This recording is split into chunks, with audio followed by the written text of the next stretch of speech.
Со символичен марш по улицата Македонија, денеска студентите од Универзитетот Свети Кирил и Методи, Универзитетот Свети Климент Охридски и од Универзитетот Гоце Делчев се упатија во домот на АРМ, каде го потпишаа манифестот на Македониумот. Тие со својот подпис изразија поддршка на манифестот и истовремено побараа од европските институции да престанат со негирање на македонскиот идентитет преку изоставување на придавката македонски од нивните акти.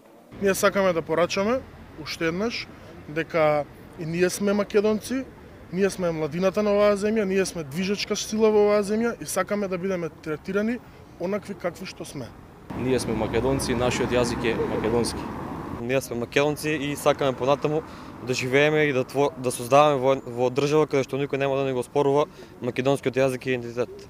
Манифестот на Македониумот првично беше промовиран од група уметници и спортисти, а потоа беше поддржан и од спортски федерации и организации. Во изминатите 2 дена повеќе илјади граѓани го дадоа својот подпис за да го поддржат документот кој значи заштита на македонските национални интереси.